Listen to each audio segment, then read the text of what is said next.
I'm Bill Covino, and Debbie Covino and I were uh, very excited several years ago now to begin the Mind Matters program with the help of everybody on board, our folks in psychological counseling and student life and academic affairs and so many others. And it's become more exciting and more expansive every year. Today is another of our speakers series presentations, and in addition to that, we of course have we of course, I could say of course because I knew about it before you. We've expanded our psychological counseling staff. We've been expanding all the way along, but our two newest psychological counselors are with us today. So let me ask you to just use your outside voice, stand up and tell us who you are. Okay. Hi everyone, my name is Kenji. That can be enough unless you got something exciting that you want to know. Where did you come here from? Oh, I was working at Hathaway Sycamores Community Mental Agency, and I received my bachelor's and my master's from Cal State Dominguez Hills, so I'm familiar with the Cal State system, and I'm just happy to be part of the Cal State LA family. Great. Great. Oh, we I get a got your microphone. mic. Good. Oh, thank you. Hi, everyone. My name's Rachel Gonzalez. I'm very, very excited to be here. I came from Kaiser, and I'm just really excited to work with all of you and get to know you guys. So hopefully I'll be seeing more of everybody. Thank you. So if you haven't yet ever gone to the Mind Matters webpage, please do. It's just full of intriguing and exciting and informative features. We have a number of videos that have been made by our own students talking about how they handle stress and anxiety. We have podcasts that on approaches and techniques you might want to employ by Debbie, and Debbie and I have a podcast we do together about issues on campus that promote and add to inner well-being. And this has all really become a central part of the strategic plan for the university. If you look at our strategic plan, it has 4 pillars, and one of the pillars is continuing to become a welcoming and inclusive campus. And we know that it can be challenging to be a student here in lots of ways, and it's in many ways a challenging place to live and negotiate, and the university is complex and demands can be high, so we want to have any number of places that you can turn to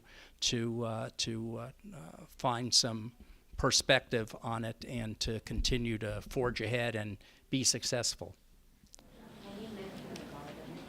Yes, I can. I'm getting my cues here.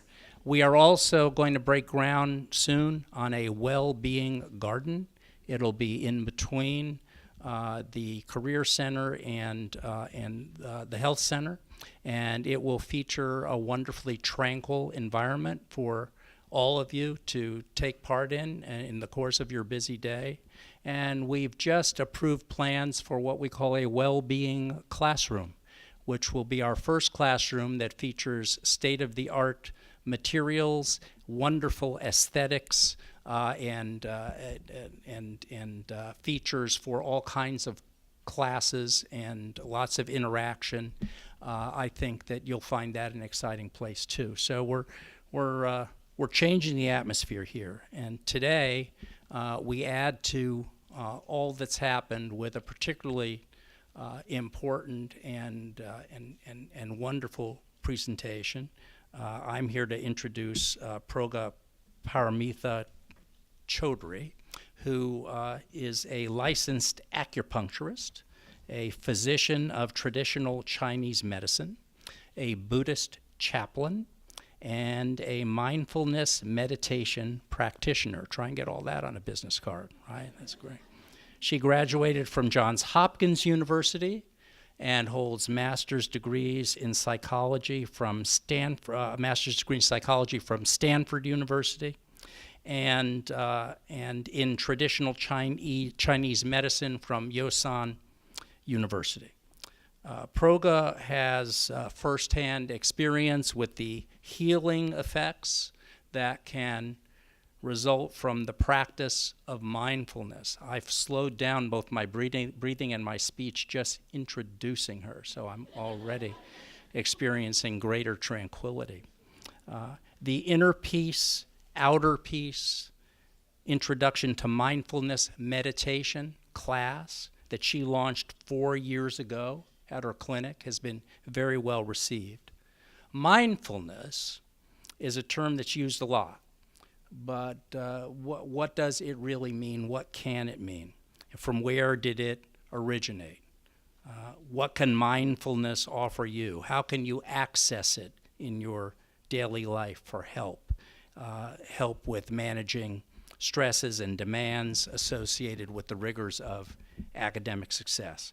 These are some of the questions that Progha will explore with you in today's discussion. So and we're going to try to, don't run away when she's done, because we're going to allow some time for questions and some interaction with all of you. But please join me in welcoming Progha Paramita Choudhury.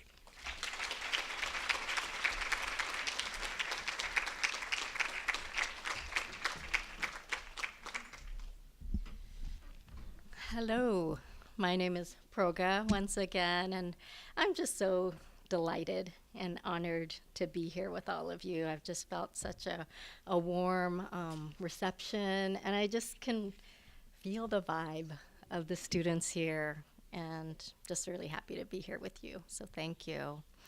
I'm just gonna start with a very brief intro to kind of how I got into mindfulness. So during my 20s, when I was trying to navigate life's struggles and challenges, trying to find resources, periods of depression in my life, I kind of stumbled upon mindfulness practice. My partner at the time actually handed me a book called The Miracle of Mindfulness, and that's by someone named Thich Nhat Hanh. Some of you may have heard of him. And so Thich Nhat Hanh, or Tay, which is kind of an affectionate Vietnamese term for teacher. So I might say Thich Nhat Hanh, I might say Tay. He's a Vietnamese Buddhist Zen master, and he's world renowned for his practice of engaged Buddhism. And what engaged Buddhism is a practice that benefits ourselves, but it's really about benefiting the whole world. It's kind of like radiating all the peace and liberation that we experience to uplift our communities and uplift the world. And Martin Luther King Jr. in 1967 nominated Thich Nhat Hanh for the Nobel Peace Prize. So, and they considered each other dear friends as well. So in 2003, I went to my first mindfulness retreat at Deer Park Monastery in San Diego, which is one of his monasteries throughout the world. And then I've been part of a mindfulness practice community ever since then. And in 2013, I was ordained by Thich Nhat Hanh as a lay practitioner. And what that means is I'm not a monk or a nun, but I'm dedicated. My life is dedicated to practice. And I was going to tell this to you at the end, but in case it gets a little hectic at the end, I have some resources laid out for you. And I think there's only 3 of those green papers on every table, but if you can take a picture of it, you can, because that has a lot of resources for you. I might talk about it, but Deer Park is on there, books are on there, podcasts are on there, and places you can connect in person with others is on there, because I don't want you to leave here not knowing what the next step is for you. But mindfulness is not really something to talk about, even though I'm going to be talking to you. It's really something that we practice. It's something we do. So I'd love to ask you to participate in a practice with me right now. Is that okay? Great. And I'm glad people are getting food because as a healthcare practitioner, I think, nourishment is the basis of a healthy and happy life. But I just ask that for right now, for the next 5 minutes or so, to put down anything you're holding in your hand. If you're in line, maybe you could just put everything down and just stay in line. And you could just do this practice standing up if you don't mind. And I invite you to either close your eyes, or if you don't like closing your eyes, you can just kind of soften your gaze, look down, and get into an upright, stable posture. And start feeling your breath. So the sensation of the air coming into your nose, your lungs, your belly, and then the warm, moist air leaving your nose. Just stay with that. Just stay with the sensations of your breathing.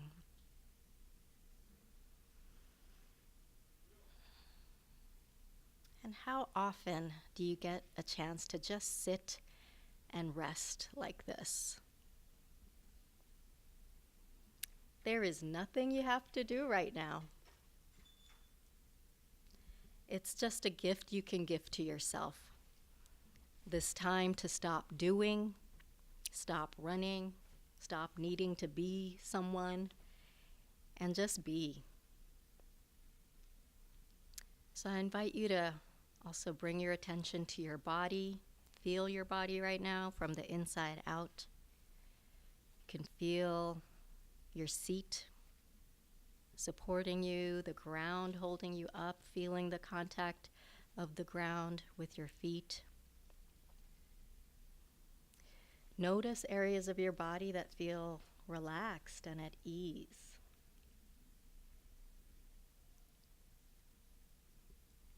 And also notice if there's areas of your body where you're holding tension. Maybe notice some clenching.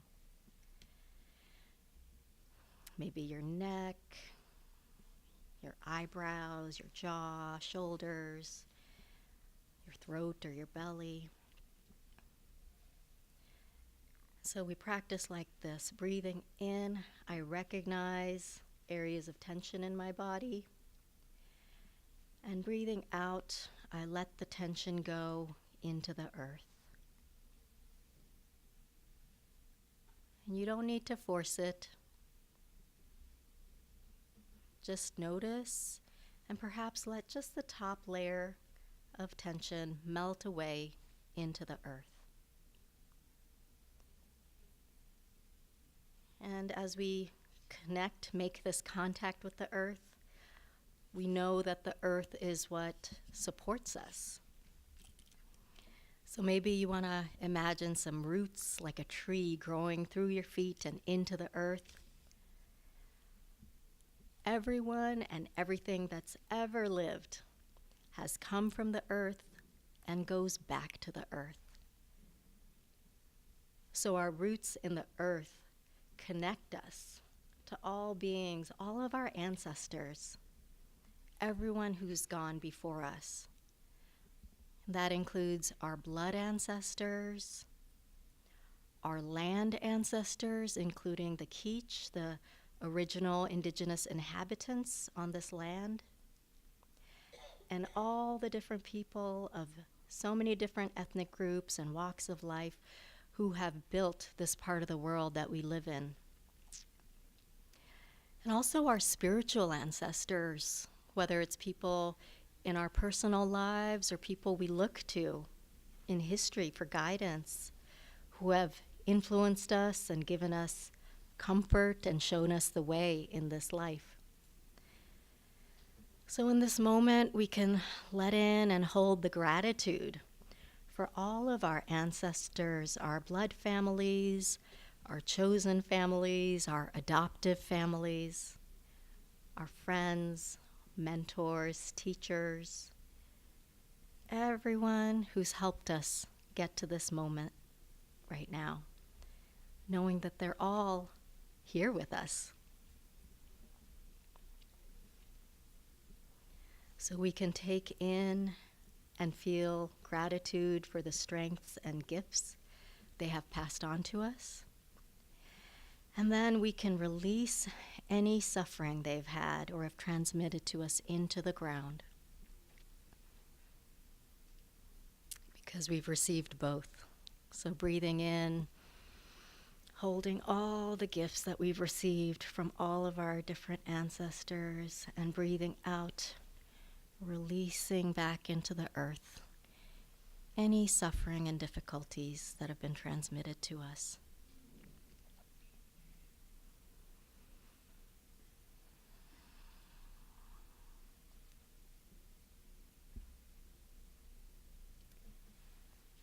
I invite you to sense into your breathing once again, feeling the air move in and out of you. And as you keep your eyes closed or with a soft gaze, I'm going to invite 3 sounds of the bell. The reverberations of the bell can be very healing to the body and mind. And so I invite you to see if you can take in the sound with every cell of your body and hear it all the way through from the beginning to the end.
And when you're ready, you can open your eyes and just notice how you're feeling. Just wondering, do you notice a difference from before the practice and after the practice inside of yourself? Yeah, that's nice. Mostly plus, okay, good. So I hope you enjoyed and got some benefit from this really simple practice. Yes, please continue to eat and get your food. So Tay's meditation instruction is to enjoy your breath. You know, meditation is not a time to be super diligent and, achievement-oriented and serious, but it's really a time we can come back to ourselves, to be here for ourselves. It's a joyful practice. I like to think of it as quality time that I give to myself. I think, maybe 30 years ago, quality time wasn't a thing. Even 20 years ago, I don't know. But I think we know how important quality time is for the people we love. But it's important for ourselves, too, to be here for ourselves. So thank you for being willing to try this practice out with me. And I'm just going to ask for a couple more agreements just to set the stage for us here together. So the first is just to try it on. So, what I'm going to share with you today, I want you to know it's not about religion and it's not about a belief system. And in fact, Buddhism is not really a religion. It's not about believing in something other than what you experience. So Siddhartha Gautam, who is the person who eventually became to be called the Buddha or Enlightened One, said, try it out for yourself. Don't take my word for it. Do this practice and see if you notice changes within yourself, if you notice your life getting better through doing it. So it's a little bit of a scientific approach. Try this out and see if you don't find this to be helpful for you. And you can still have your own religion, and it doesn't need to conflict. And in fact, Thich Nhat Hanh encourages his students from all over the world and all walks of life to practice their root spiritual traditions. The second agreement that I ask is that, first of all, if you don't mind silencing or turning off your cell phones, and then secondly, to not use your cell phones or laptops or devices during this short time we're here together. And just to be present, with no distractions right now. I understand that your last speaker with Mind Matters was your own Dr. Julie Albright, talking about how too much time spent on our devices can actually negatively impact our health and well-being. And so this request is related to that. The importance of taking breaks from technology every once in a while to focus on being present with whatever our experience is in the moment and with the person right in front of us. And when we go to mindfulness retreats or meditation retreats, we get to take a technology sabbatical, whether that's for a weekend or a week or longer than that. And so we don't even, we turn off our phones and leave it somewhere else, and we don't even look at it. And that might sound really radical these days, but it's really an incredibly nourishing practice. Sometimes it's the people who are most attached, they're like, I can't do this, who realize, oh, this was really beneficial for me, because it helps us to find some quiet, some space and some peace within our lives, so we can be more present, more here with the people around us, and most importantly, again, with ourselves. And it allows us to be in touch with our feelings, which is really what the heart of mindfulness practice is all about. So you might notice during this hour, a little bit more than an hour of this technology sabbatical, that you feel some uneasiness coming up in you, possibly. You might feel like, oh, I'm missing something, or I'm getting bored, I need some extra stimulation. And those feelings, if you notice them coming up, are totally normal. And the practice, when you notice that, is, first of all, notice, be aware, oh, I'm having these feelings. And then we breathe. We realize this is not an emergency. I'm not going to explode. I'm not going to die if I don't do the thing that I feel compelled to do. And we just breathe. And then when we allow ourselves to breathe into those uncomfortable feelings, we actually notice that they pass, they kind of fade away. And when we allow a strong feeling like that to come up, we breathe into it, it passes, and then we actually feel this freedom, a freeing up of energy. So on the other side of these feelings that come up can be really a lot of spaciousness and freedom. So just this agreement alone is a practice. And then the third thing I'd love to ask of you is to engage from the heart. I'll try to engage from the heart. I'm asking you to engage from the heart, which is not a typical way we engage, in an academic setting or certainly in the world. So I think it's really wonderful that you all are encouraged to do so through the programming here. So what we're talking about today is not about theory. It's not about any texts that have been written.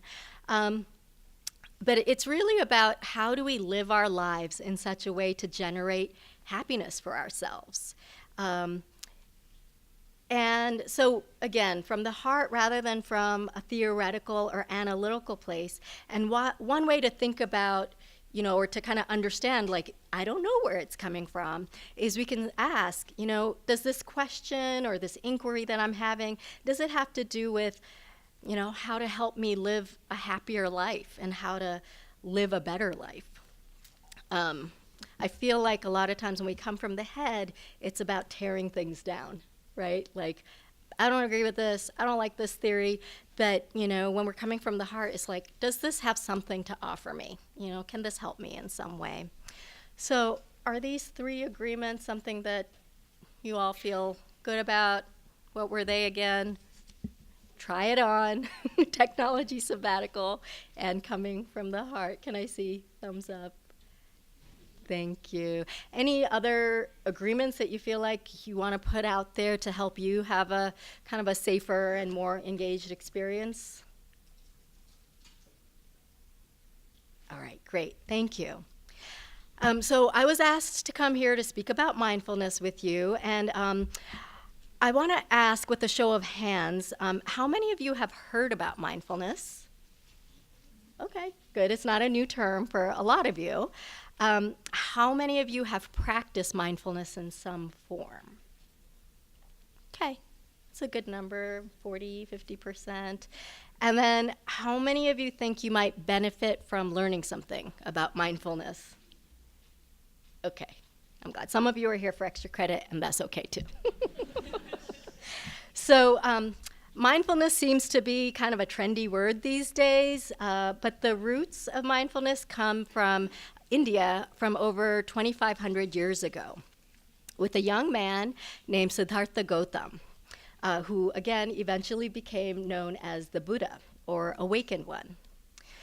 So Siddhartha actually started his life as a very sheltered prince.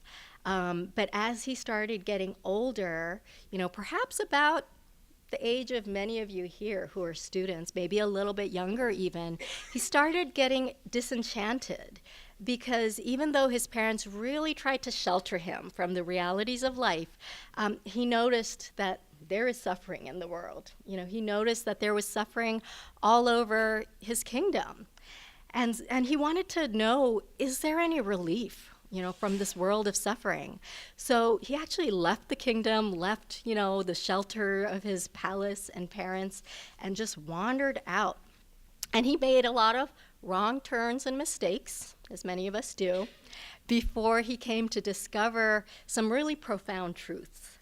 And the way he came to these discoveries is he sat in meditation for 49 days and 49 nights. And during this time, all of his demons came up. And what he did is he faced them one by one. The demon came up, he recognized it, he dealt with it, he healed it, and he transformed it. And then with each demon that he transformed, he just got more and more freedom and expansiveness. And that's really what the practice of meditation and mindfulness is about. It's possible for every one of us to do that, but he stuck with it, nonstop, until he is said to have attained enlightenment. And, the things he discovered through this practice really woke him up and was so powerful that people from all around started hearing about him, came to him to learn, and his teaching continued to be passed down today, and millions of people still turn to the wisdom he passed on just to help us with our own lives. And so the reason the practice continues today is so many people have tried it on and found it to be helpful. And so helpful in what? In what way? So one of my mentors likes to say that the purpose of practice is to help us increase our happiness and transform suffering. And I personally have found this to be so true for me. Sometimes it's helpful to share just a personal experience so you can understand, well, what does this mean for you? And one example I can share is about, when I grew up, my household was filled with yelling and drama and emotional violence. It was, I never knew when there might be an emotional explosion, so I had to kind of go about trying to make sure everything was okay. And it was very stressful and painful, and I vowed that I would never be in a relationship like that. Like, I didn't want to live that way in my life. But then I found that in much of my young adult life, my own long-term relationships would also be full of their own stresses and dramas, which is not what I wanted. It's not what I expected. But there were just these moments, like one time my partner at the time and I were fighting and a neighbor, yelled up, "Shut up!" And I was like, I don't want to be that person. Or another time, it was 3 a.m. and we were just up screaming at each other. It's like, this is not the life I want, this is very painful. And it was really distressing to find myself again and again in these conflict-filled, emotionally challenging relationships. And, I wouldn't call them abusive relationships, and every single one of my long-term relationships were really kind and good people. And I think they would say the same of me, that there was a lot of affection, love, and care there. But neither they nor I had the skills and the ability to deal with the very strong emotions that inevitably come up in relationships, and probably more so if that's the model you got. If you have any, if that's what you learned, it's very difficult to transform those patterns, even with years of therapy and couples counseling, so it's not like we weren't engaged actively in trying to transform these patterns. But after the last such relationship I was in, I really dedicated myself with a new vigor to my mindfulness practice. And I would kind of joke with my friends that, I'm like a monk, because even though I wasn't a monk, I was kind of living my life in such a way where it was centered around practice. And during that time period, I experienced so much healing. I really learned how to be aware of and take very good care of my emotions. I really learned how to be there for myself. And my friends started noticing these changes in me as well, and they would reflect that. It's not like, it's not like you would have expected that I would be the kind of person who would be in a yelling relationship even back then, but they would just notice, oh, you're responding to things differently, And then when I felt ready to be in a relationship again, I was able to bring a different set of skills to that relationship.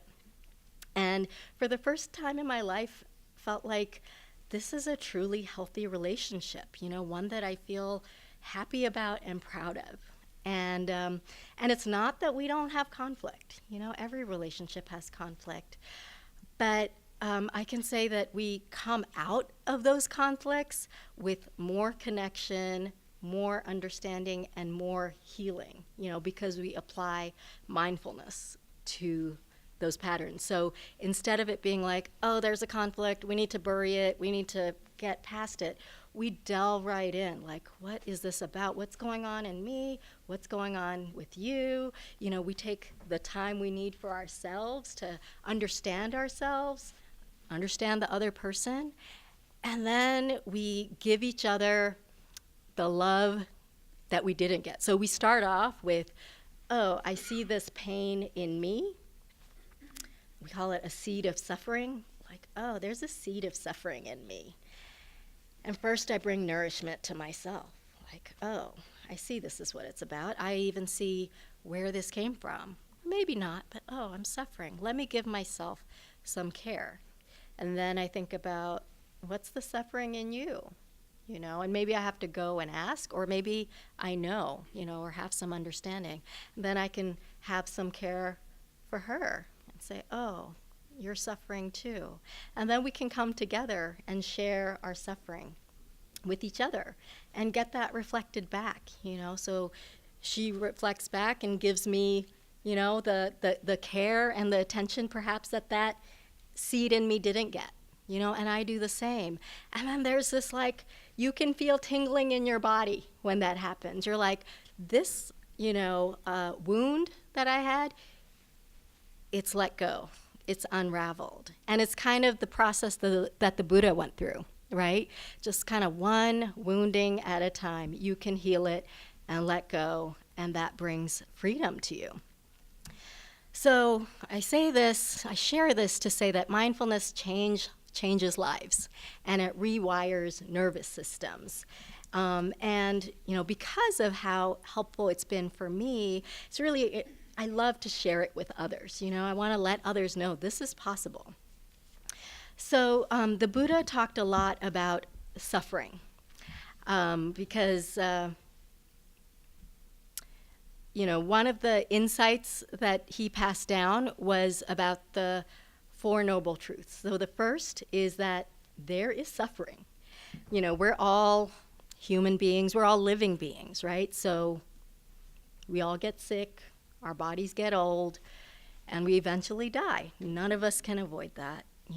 Everything we know, everyone we love, including ourselves, will eventually pass away. The nature of reality is everything is impermanent.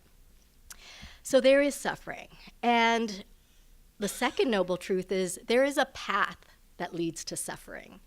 And here, when we're talking about suffering, I'll bring in the saying, which some of you may have heard, that pain is inevitable, but suffering is optional. And what that means is, like I said, we all have pain in this life. We just can't escape it. But suffering is the way that we respond to it. It's how we relate to it. And so the path that leads to suffering is our usual habit patterns. And our usual habit patterns is not because we're bad or stupid. It's because this is how we're evolved to be. Neuroscientists have discovered that, evolutionarily, we've evolved to notice negative things in our environment, to notice that which is painful, that which is dangerous. And so that's kind of our usual habit pattern. The third noble truth is that there is an end to suffering. And then the fourth noble truth is that there is a path that leads to the end of suffering. And that path is the path of practice. It's the way that we can deal with pain, deal with the realities of life without it having to cause so much suffering for ourselves and for the world around us. So in my 12 plus years of working as a healer and a medical provider, I have definitely noticed how our minds and our mental emotional patterns are the root cause of so many different health issues. And notice that I didn't say stress. I said our mental emotional patterns. And the reason for that is because when we say stress, you think about something happening outside of us. And absolutely, external stressors add to the load of what we're dealing with. But at the end of the day, especially those of us who aren't in a war zone every day, it's not as much about what's going on outside of us, but how we're processing it. Our mind is like this filter between the external and how we take it in. So it's really more about what our inner landscape looks like.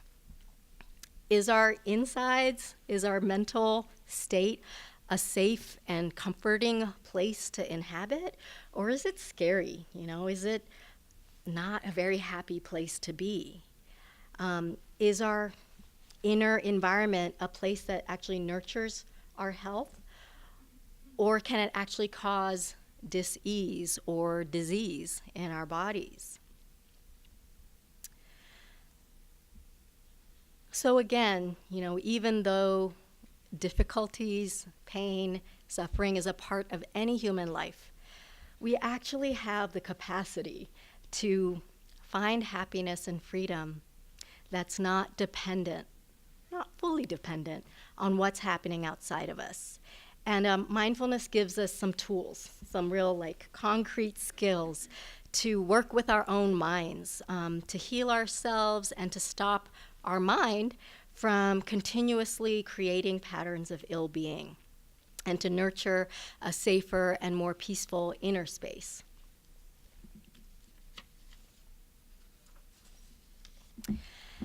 So I want to share some daily practices that you can take home, because one thing I love about Thich Nhat Hanh and his tradition of teaching is he didn't try to get everyone to meditate. He recognized that, even though meditation is so healing, so helpful, so transformative, not everybody is going to start a daily meditation practice right away.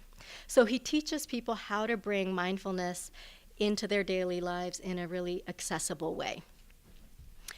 So know that there is no separation of practice and life. Meditation is a separate space where we can, tend our inner space and we can kind of put aside. But mindfulness practice is something that we bring into just the everyday of our lives. So the easiest practice is just to pause and to breathe. And so we did a little bit of this when I started, and that's really the fundamental of mindfulness practice. You could do it at any time of the day, before you walk out of your door in the morning, before you drive your car, maybe you sit in your car before you turn it on, when you're waiting in line, instead of feeling like, oh, I have to wait, you can use that moment to come back to your breath. And definitely if you've had a stressful interaction or a triggering interaction. Maybe something happened and you're like, oh, I'm really agitated. When you kind of get out of that situation, sit on a park bench, sit in your car, and just close your eyes and breathe. Can we do it again? Can we take a minute? Okay. So close your eyes or soften your gaze for a minute. And just take 5 normal breaths. You don't have to change anything, but just notice how your breath feels.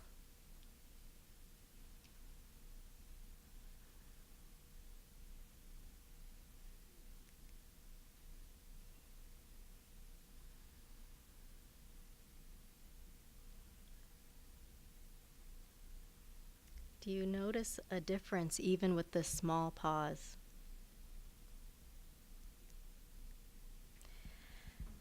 I'm going to add a practice with a bell. You don't need a bell to practice mindfulness, but since I brought one down from Oakland for you, it's nice to practice with. So the sound of the bell can actually help to heal the body. It's a form of sound healing. And the sound just reminds us to come back to our breath and to the present moment.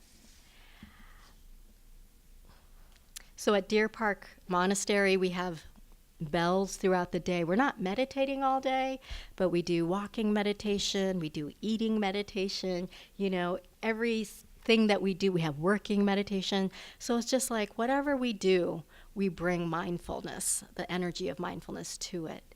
And so whenever we hear the bell, it's usually an activity bell, it signals transitions, we stop. We stop for a minute, we close our eyes, and we feel our breath. And it serves as a reminder to come back to ourselves. And so even though we're not sitting in meditation all day, we have several opportunities throughout the day to stop and come back to ourselves. And a mindfulness practice for children in classrooms is to listen for the bell, and then when you can no longer hear the bell, to raise your hands. So I'm going to ask you to practice with the bell right now, and can keep your eyes closed or soften your gaze once again. And pay attention to the sensation of your breath at the same time as you listen to the bell. So I'm going to invite 3 sounds of the bell once again. And when you can no longer hear it, I'll ask you to put a hand to your heart to signal that it's done. And so when I invite the bell, I like to have a wake-up sound. And the wake-up sound wakes up the bell, but it also prepares you to remind yourself to, okay, now I can be fully present with myself and take in the sound of the bell. Listen, listen. The sound of the bell takes me back to my true home.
And if you didn't put a hand on your heart, you can do it now just to make some contact with your heart. So you can open your eyes when you're ready.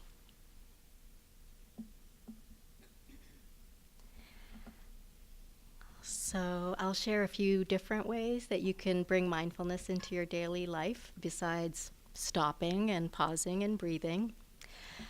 So one is just eating lunch. You know, some of you are still eating. To think about, are you present with your food? Are you tasting your food? Are you aware of where it came from? You know, all the people who grew the food, who brought the food to market, who prepared the food, who sold you the food. You know, all the elements that grew the food, the sunshine, the earth, the rain. You know, when you stop to look deeply in your food, you recognize all the elements of the universe that went into bringing you this food. And then you can just feel so grateful. Like, how many people have, been involved in this sandwich for me?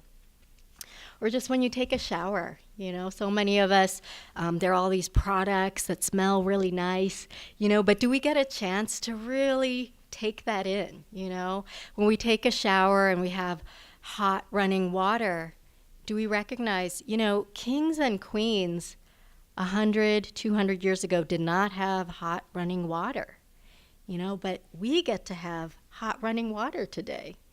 We might not always have hot running water, so the fact that we have this, water, nourishing water is a miracle. Do we get to take it in, or are we just thinking about our worries and our anxieties? Can we feel the water on our skin? Can we smell the wonderful smells?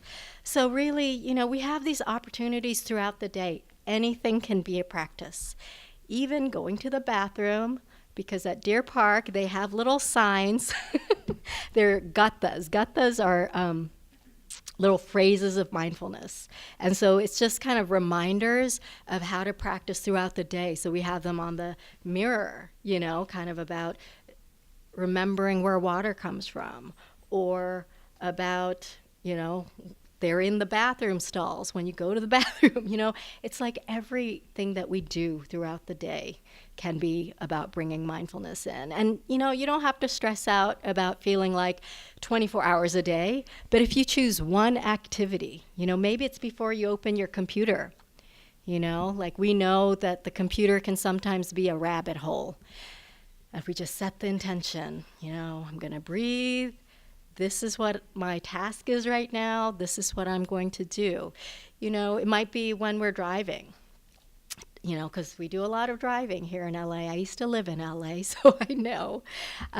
So just pick one activity, and you can practice with it. I do want to open it up for questions soon, but one thing I want to address before opening it up is the potential of mindfulness. One of my teachers, Larry Ward, points out that a lot of people think mindfulness is about relaxation and stress reduction. And while that is true, that is a benefit, it's really just the first step. So in our modern world today, most people are walking around in a state of high stress. Our nervous systems are in almost a constant state of fight or flight. And in fact, it's not just fight or flight. When we're in this high adrenaline state, the options are fight, flight, freeze, appease, or disassociate. So there's more options, but none of these are really good options, right? I think we know that. That's not how we want to operate in the world. But our bodies and nervous systems respond to daily stressors in the modern world. So a paper is due, the rent is due, our boyfriend or girlfriend is mad at us because we can't spend time with them because we're so stressed all the time. So, we respond to these daily stressors as if we're being chased by a saber-toothed tiger. What that means is our bodies respond that way with the dump of stress hormones. So these stress hormones are swimming through our bloodstream, which is not great for our health and is a leading cause of illness, the modern illnesses today. And then we also don't really deal with the world and our lives in a very skillful way when we're in this state. So obviously stress reduction is a very important first step, so that our nervous systems aren't in a fight or flight state all the time, so that we can think clearly and respond. So we're not just reacting, but we can respond to situations. But actually the potential of what mindfulness can bring to us is way deeper than that. Most, if not all of us, are also walking around the world with a lot of unprocessed emotions and perhaps even traumas. And these might be personal or individual traumas, things we've experienced in our lives. They might include micro traumas or microaggressions, just from, built up over our lifespan.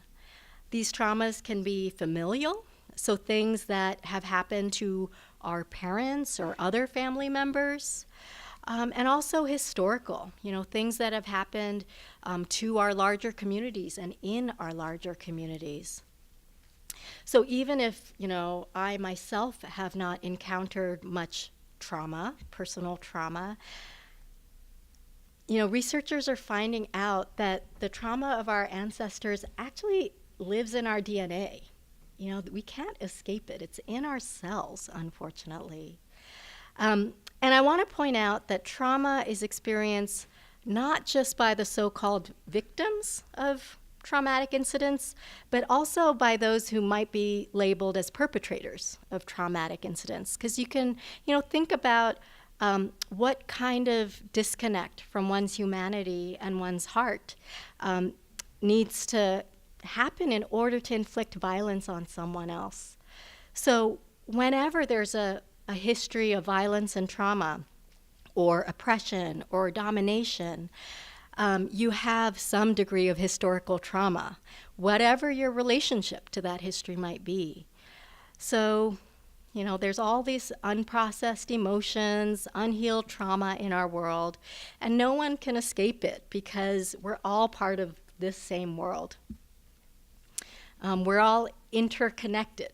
None of us lives in a bubble out there that's not affected by the world around us. So when we're walking around with this, it can really lead to a lot of feelings of unhappiness, anger, resentment, fear, alienation, disconnection. And I think we all know that doesn't lead to anywhere good, right? So Larry Ward says that if we don't heal this underlying trauma, social change cannot take place. Because as a society, as long as we're driven by a survival orientation, which is what that fight, flight, freeze, appease, dissociate state is all about, we're going to keep perpetuating violence and oppression and war and hatred. So this is the potential that mindfulness practice has, is a deep healing of unprocessed emotions and wounds, and the transformation that this can make possible. And again, how do we do that? How do we get from here to there? it's just to sum it up, it's, recognizing what's here, recognizing, oh, this is here in me. And sometimes we don't, because sometimes we suppress. Sometimes that's the strategy we've learned is, I don't need anything. I'm not going to look at that. It's not safe to look at that, but when we connect with ourselves more and more, we're like, oh, that's here. So first is just recognize what's here and pause. When we notice, oh, I'm triggered. Most of the time we're triggered, we don't even know it, but this gives us the tools to say, oh, I'm triggered. I'm kind of activated. And then we can look deeply to understand the root causes. Where does this come from for me? What does this remind me of? Is this from my childhood? And then we bring compassion and kindness. That's a really crucial step in mindfulness practice. Mindfulness, people think it's just about awareness, but it's about coming back to that heart, is bringing compassion, kindness, and understanding. And that's whether you're talking about someone else or whether yourself, Perhaps you notice, oh, I just blew up at, my brother, and I feel terrible. And you might think, well, I don't deserve compassion because I was just a jerk. But usually, if you look deeply, you recognize there is some pain here. And we get to separate that the pain here is not because of my brother and what he said, but it was because he touched something in me that is painful. And that's what we can bring compassion to, right? Oh, this is a hurt here. And then when we bring that compassion to ourselves, we can radiate it out to others. We have so much more compassion to give. When we don't have compassion for ourselves and we try to be compassionate to others, it's fake. And I think you know that fake compassion, right? People who are being nice and but you're like, that doesn't feel right. And it's because there's not that inner compassion, so we start with just flooding ourselves with kindness and compassion, and that can't help but radiate out. Then you understand others. If I understand my own pain, I can understand my brother's pain. Oh, that's what he was coming from. He was triggered too, and we can have a conversation then.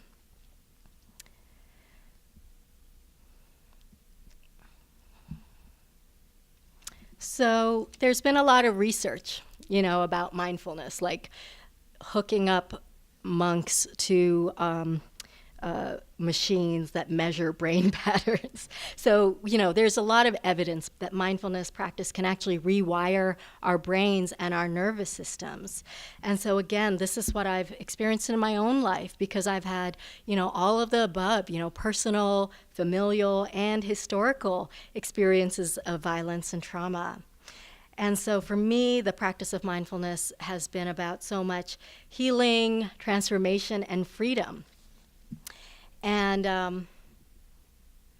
I feel like not only has it rewired my nervous system, but it's allowed me to have a lot more skill in dealing with difficult emotions in myself, difficulties in relationships or with other people, and difficulties in life, right? Because life is always going to have things that kind of are challenging.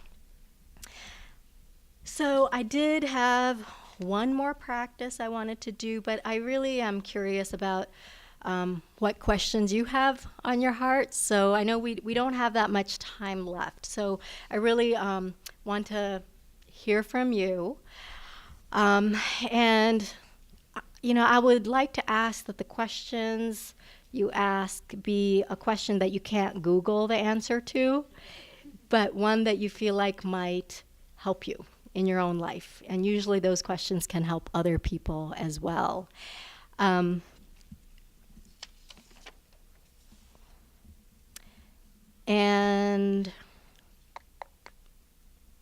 I might, my answer might change tomorrow.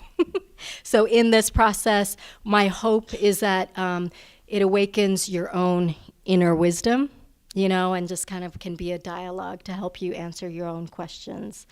Before I open it up, because I know some people will have to go to their next class, besides the green sheets that have lists of resources that you can kind of follow up with, I have some sign-in lists totally optional. So I have a monthly blog that I email out, and mostly it's for people who've taken my introduction to mindfulness class, but I'm happy to send you that email too, and it's like usually 3 paragraphs once a month, but it's just kind of a reminder of mindfulness practice. And then there's another list. I'm working this year, I hope, to make my class available online. So if you want to receive information about when that's available, sign up and we'll send you an email.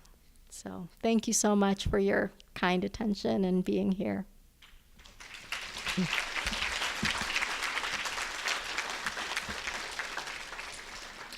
And Jordan has the mic. So if you have a question, he'll come around to you. You can raise your hand. There's one here.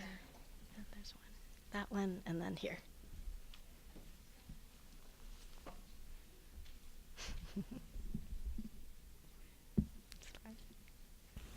In getting here and the chaos of getting here trying to get here on time and practice doing one of the practices, we had you and your voice, your guidance to transition us from the outside chaos to closing our eyes. When we're by ourselves, what do you suggest we do to make that transition? Because sometimes it's so chaotic, or like you say, some of the traumas that we experience. How do we stop and get there? Yeah, that's an excellent question. So there's guided meditations available, and I think that's one of the resources is there's an app called Insight Timer, and on there's thousands of guided meditations. So I believe everybody here has a smartphone, and you can search. I believe I don't have this app. I use a different meditation app. For the time, say you have 3 minutes, you can search for 3 minute, 5 minute, whatever. And eventually you'll learn how to do that on your own. But it's true that in the beginning, it's nice to have a external resource. There's also through these meditation apps, bells. So if the sound of the bell helps you to center, you can just, ding, ring that button, and it'll sound a meditation bell. Some people like to have a meditation bell go on throughout the day. As I was talking about at Deer Park Monastery, we hear a bell, we stop. You can program your phone. I think Deer Park has an app. It's either Deer Park or Plum Village, but I think it's Deer Park. And one of their functions is you can have your phone just ring a bell, throughout the day at various intervals to bring you back. Yeah, thanks. Hi. First of all, thank you so much for sharing and giving us this beautiful gift of a little bit of mindfulness. As probably half of the room, I was hectic with a lot of work at the library. But I recognize that less is more, and I needed this at this moment in my life. So my question to you is, how would you relate acupuncture, the benefits of acupuncture in being mindfulness to enhance the power of both in your life? Thank you. Yeah, thanks for asking. Acupuncture, besides being a system of healing and of medicine that can help with a lot of different health issues, can actually help calm the nervous system. So there's a lot of healing chemicals that get released when you're getting acupuncture. And for people who have a meditation practice, or even for people who don't, when I'm treating them, I encourage them to either meditate or, bring some practice in. Because the acupuncture and meditation both enhance each other. It's not necessary, in some ways. If I wasn't an acupuncturist, I would still be doing mindfulness, but yeah, they can work together. I also wanted to extend thanks for everything that you brought today.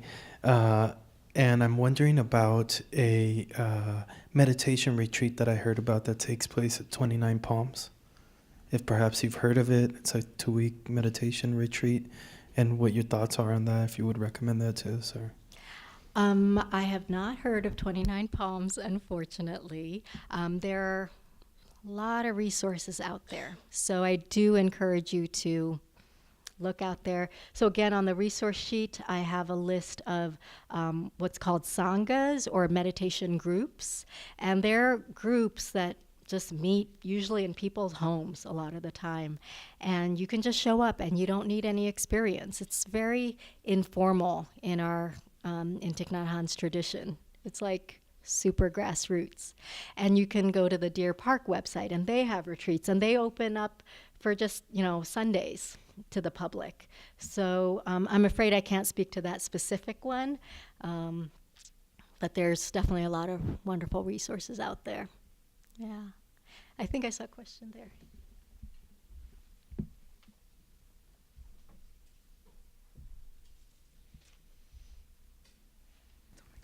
Thanks. Thank you again for being here and sharing that with us. Oh, you're going to hold it. Okay. My bad. So I've been practicing like meditation and mindfulness, and it's helped me out a lot. And it's definitely not a destination. It's a lifelong practice for sure. I do have a question because it's helped me out so much. I'm curious how you manage this, and I'm curious if other people have dealt with this too. When I talk about mindfulness, are you familiar with Brene Brown, Dr. Brene Brown? Yeah, in her books, she talks about mindfulness. She doesn't like using that word. She likes calling it paying attention because people respond in a certain way like, oh, I'm not into that. I don't do that. How do you, have you dealt with that, and how do you talk about it? Because it's helped me so much, and I can see it helping so many people in my life, including my family, classmates. But they're like, oh yeah, you know what I mean? Does that make sense what I'm asking? A lot of things, thank you for your question. And a few different things come to mind. One is, Thich Nhat Hanh gets this question a lot, I think, about, mindfulness has helped me so much. How do I share it with others? And he says, you don't need to share it with others. People will just see how it's benefited you, even though, for me, I feel like when I talk about mindfulness, it's like I baked some really great cookies, and I'm like, here, have some cookies, even though I don't advocate cookie eating. But so really, part of it is just using the example of just your life and the changes that happen inside of yourself. And then as far as terminology, it's a complicated one because we can use different words, but, I feel like sometimes we want to kind of whitewash, the practice. And that's why it was important for me to talk about the history of the Buddha, because I feel like in our kind of modern environment, we want to be like, we invented mindfulness. Neurologists invented mindfulness, and that's not true, that there is a deep lineage. And again, it's not about religion or identity, but it is about let's respect where things have come from. So I'm not, if somebody is not open, they're not open, and we don't need to force them. But I don't like to act like what I have to share came from nowhere. And I know teachers who don't acknowledge their teachers. And I'm like, the only kind of the thing that makes me who I am are all the ancestors whose shoulders I stand on, because when we acknowledge our ancestors and our lineage, we're not by ourselves. I'm not out here being like, I invented this, look at me, I'm so great. I can just say, my lineage goes back to the Buddha, and so I don't need to rely on myself here. I get to, and that's why I wear my jacket, because it connects me to my lineage and my history. So I don't know if that really gets to your question, but I'm not about, making it palatable.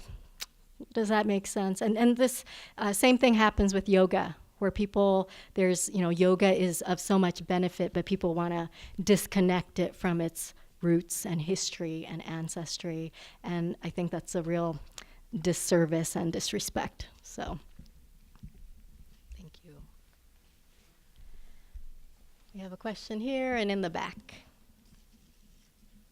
And then over there on my left here, I think. Did you have a question too? Okay. First of all, I really appreciate that you share your knowledges, and it's really informative.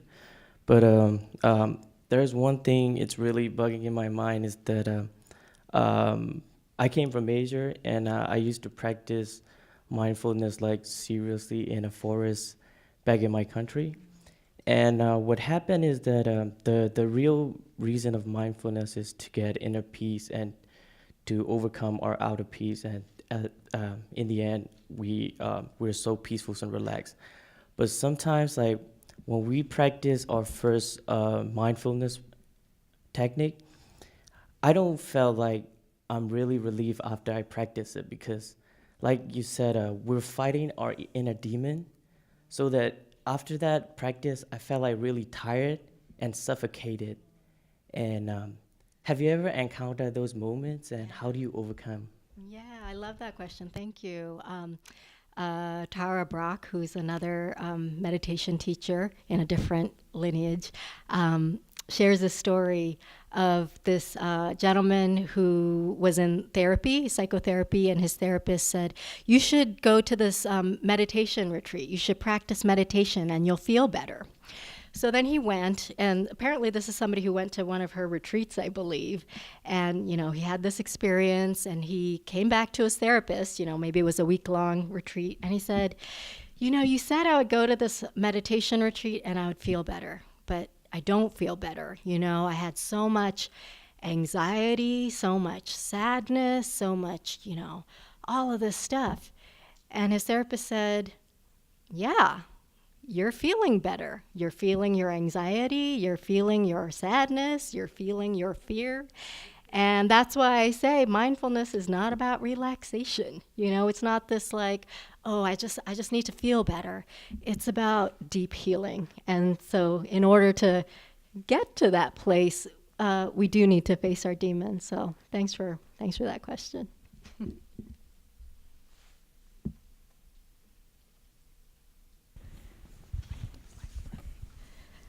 Thank you, too. My question is, as an empath, I feel like a lot of people drain my energies, and at the same time, I feel like my chakras are too open, and it's very hard for me to get them balanced. With that, the only way I could really just eliminate that is just to be alone, but I have to interact with people. So how do I do all of that and not just keep draining myself every day with my environments? Thanks for that question. I do think that, many of us have different constitutions, and some of us are very sensitive. We're very energetically sensitive. And it means we really have to take care of ourselves and bring these practices in and really balance, time when we're replenishing and restoring, and time when we can interact with others. So I think the fact that you are aware of that need in you is really important, because that's the first step to then doing what needs to be done. I don't think closing off from other people is ever the ultimate solution, but it might mean that you need periods of solitude in your life. And so how can you bring that? So because that, I like to think of ourselves as having a little child in us, and so sometimes a little child in us says, oh, I just want to hide away in a cave. And we get to, because we're adults, we get to say, okay, you get to have some time in a cave for a little bit. That doesn't have to be always or forever, but as long as we, give to ourselves that thing that we need to kind of regenerate, I think we'll be good. I hope that helps. Oh, there's a question over there.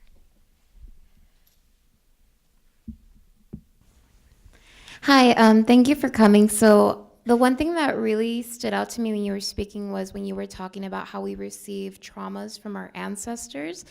And I wanted to know if you could elaborate a little more on that and with the impact of mindfulness through our future generations, if it could actually be diminished. Yes, I think so. um, so I think many of us with this kind of practice for many years have talked about ancestral trauma and how traumas get passed down from generation to generation to generation. You know, that shows up in, you know, how our parents, our grandparents just are there, inhabit the world, kind of the strategies they pass on to us. This is how I learned to relate to my environment because this is what I've learned. And it's only in the last, I want to say 5 years or something, that researchers are now seeing how that's true on a genetic level. And yes, I do think that through mindfulness, we can heal those ancestral traumas. And I think we need to. You know, humanity is, you know, maybe in a crisis state. You know, and I really do think that waking up is important. You know, if we continue living globally the way we've been living, kind of shut down, closing off, not thinking about our impact on other people and on the earth, we're just going to keep reaping more destruction, you know? So the more that each cell in our collective body can wake up, we can stop doing that. Yeah, thank you. A question there. And should this be the last question, Abby? I don't know if anybody's keeping time. Okay. Okay. Oh. So you mentioned right now that, you know, practicing being mindfulness and how we impact others, right? And this crisis of humanity. How do we deal with, and I say that like by being mindfulness, how do we deal with those people who do impact us in a negative way as we're practicing being mindful? Yeah, that's an important question and a difficult question. But you know, Thich Nhat Hanh says that we have to start by kind of creating a safe space for ourselves. You know, none of us want to cut off from our communities, for example, and he doesn't recommend that you do, but that we need a space that can nourish positive seeds. You know, so we think about our inner space as a garden. And so every human being has the same seeds or potentials, right? So we have seeds of joy and gratitude, and we have seeds of anger and jealousy. You know, we have positive seeds and we have negative seeds. And our environment and people around us can water those seeds, right? So there's people who water negative seeds in us, and there's people who water positive seeds in us.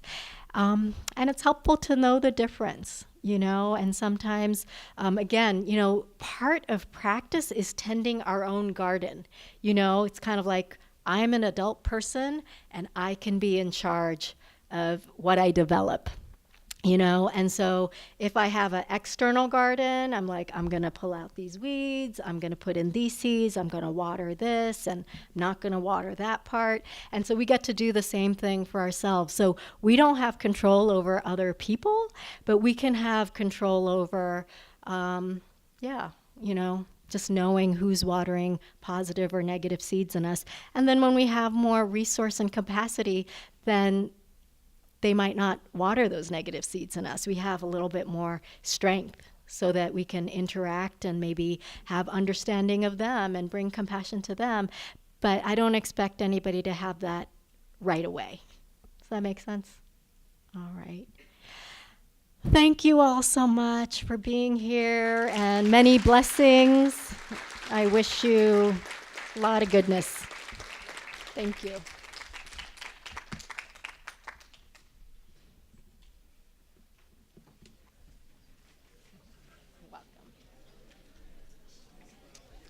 Oh, and I'm here if anybody wants to ask me a question, I'll still be here.